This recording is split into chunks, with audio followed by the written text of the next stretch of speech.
Welcome. I'm Halcyon and this is Hug Nation. Today the topic is retraction. I am not a narcissist. A few weeks ago, maybe months ago, maybe periodically throughout the last decade or so, I have made mention to my narcissistic tendencies. I've joked about it. Other people have certainly joked about it. As someone who has been taking topless photos of themselves for most of their life, that tends to attract and invite the comments about narcissism. And for many, many years, it was kind of playful, and I understood the gist of it because to me, there was this kind of blurry area between narcissistic tendencies and healthy self-love. And focusing on the self as a way of experiencing life in the universe and other people can be a healthy thing, which can be perceived as narcissistic when you go a little hardcore and charge into it. And I liked that kind of gray, muddy area because I think it highlighted the fact that so many people are unnecessarily meek, are unnecessarily excusing themselves from stepping into their greatness, to claiming their divinity, to recognizing that the human experience you're having is a massive gift and you can embrace that unique personal experience in a way that looks selfish and narcissistic, but is actually a reverence for life itself and a recognition of the single fractional consciousness that you're using to experience the one consciousness in this lifetime, in this moment, in this dimension. But I digress. My point is, I've talked about that in the past and made a video a month or so ago about the upside of narcissism with that idea that when you are embracing the unique human experience you're having, it can look like selfishness, but it can also be experienced as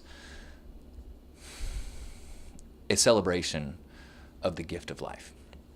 Okay, so that led me to be invited to be a co-host for an event billed as Narcissists Anonymous.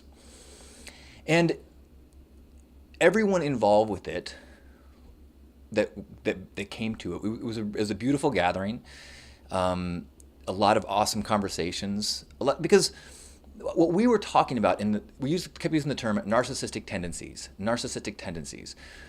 And in my mind, and the other people in this group, there's a very clear distinction between narcissistic tendencies and narcissistic personality disorder. And in recent years, the prevalence of conversations about narcissistic personality disorder has really claimed the word narcissism for a lot of people, especially people who have been hurt by someone who is a clinical narcissist, someone who has a narcissistic personality disorder. And which is something that is so different than kind of a self-love and self-focused experience of life. It's actually a pathology. It is a lack of empathy. It is in the same realm as, sociopath in terms of its disconnection from people. What I was using the word to mean narcissistic tendencies is the kind of maybe overemphasis on one's own experience over other people's. And that's what this group was talking about, how we can kind of, once you sometimes have that tendency, you can find healthier ways to work around it. For example, sometimes on my way to a party, I will say to myself, remember to ask questions. Remember to ask questions. Don't just tell stories. Remember to ask questions.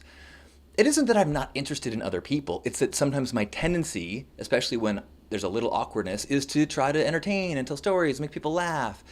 But a night of that can feel like I'm kind of an asshole because I didn't care enough what other people think. And it's not that I don't care, it's just that I have to kind of be aware of where my brain might go when it doesn't know what to do, which is tell a story about myself. So that's what I was referring to as narcissistic tendencies. And so when this event came out and I was described as a narcissist, I chuckled it off. I thought it made sense to me in context. However, I was spoken to, I guess that's the kind way to say it, by people who had been severely hurt by narcissists and were troubled by the fact that I was claiming this title or okay with this title. And I couldn't get my head around, like, they're different. And eventually it made sense that, okay, this is maybe a problematic nomenclature when these two subtle differences in terminology are so different. And the way I finally was like, wait a minute, it'd be kind of like if you had been raped and I enjoyed certain aspects of aggressive sexuality or dominance and BDSM, and I said I have rapist tendencies, that would be a poor word choice. Or if I had schizophrenic tendencies, that would be a poor word choice if just once in a while I like to get crazy and act like blue, like that's not a schizophrenic tendency. In the same way that I'm now understanding, or I have come to believe that in ways of communicating, it is problematic to say narcissistic tendencies. Maybe self-focused tendencies is more appropriate.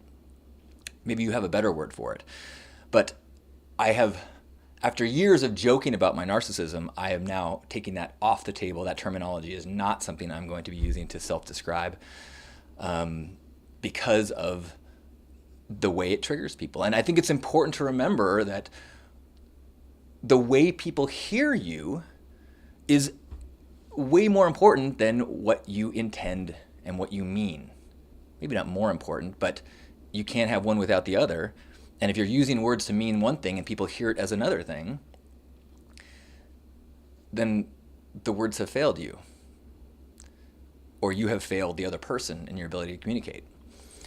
As someone who enjoys communicating with words, it's important for me that I am speaking my truth and being heard in a way that I mean to be heard.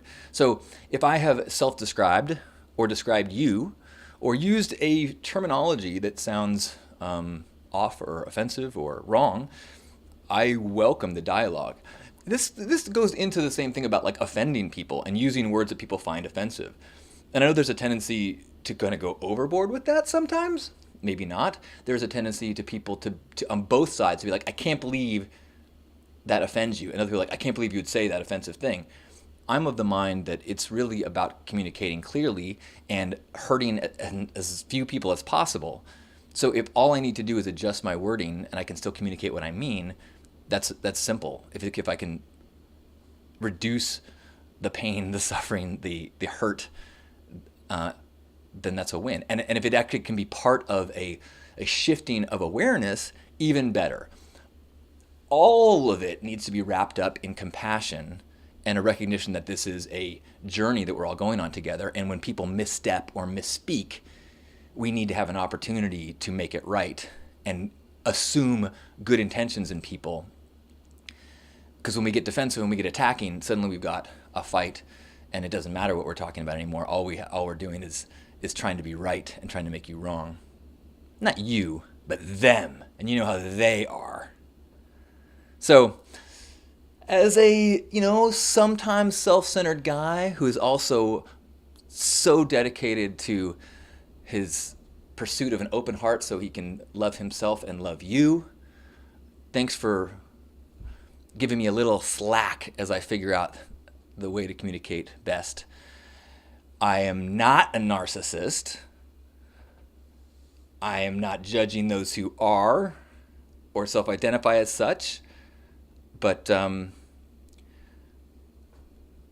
fact that I care about whoever might be hearing this is an indication that I have too much empathy to be qualified as a true narcissist. Of course, that's exactly what a narcissist would say.